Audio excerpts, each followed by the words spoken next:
Salut, ici Thomas de la Minute pour la Terre, et voici un truc très bizarre.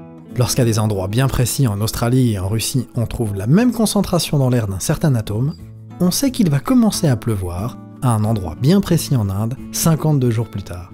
Cela semble à la fois complètement absurde et aléatoire. Après tout, l'Australie et la Russie sont toutes les deux à presque plus de 8000 km de l'Inde. Et bien que le beryllium-7, l'atome qui nous intéresse, semble commandé à la pluie, il n'a pas vraiment ce pouvoir. En fait, il a l'air de simplement flotter dans l'air et la connexion n'a pas l'air logique. Pourtant, il y a des siècles, personne ne connaissait le lien entre la pleine lune et des marées super hautes, ou bien le lien entre les chapeaux et la folie. Ces corrélations déroutantes n'ont eu de sens qu'à partir du moment où on a compris les mécanismes invisibles qui en étaient responsables, la gravité et l'intoxication au mercure. Et le mécanisme invisible qui relie le beryllium-7 et ses pluies si lointaines est la cellule de Hadley. Les cellules de Hadley sont des cycles géants de circulation d'air.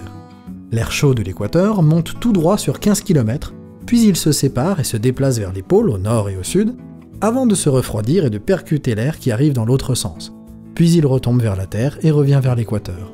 Le cycle des cellules de Hadley actionne tout un tas de circuits d'humidité à grande échelle sur la planète, dont la mousson en Asie, saison pendant laquelle tombent 70% des précipitations annuelles dans le sous-continent indien.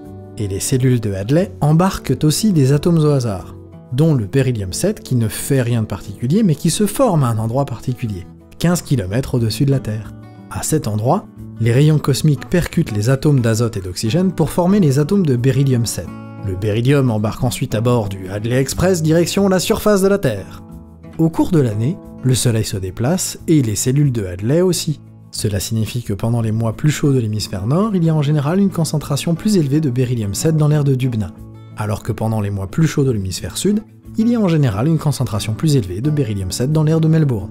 Mais à une date donnée, d'habitude en avril, les cellules de Hadley sont positionnées de telle sorte qu'elles déposent autant de beryllium à la surface de Dubna et de Melbourne. Quand cela arrive, on sait que presque exactement 7 semaines et demie plus tard, elles vont entraîner les pluies de la mousson en Inde. Et oui, ce pouvoir de prédiction peut ressembler à un tour de passe-passe.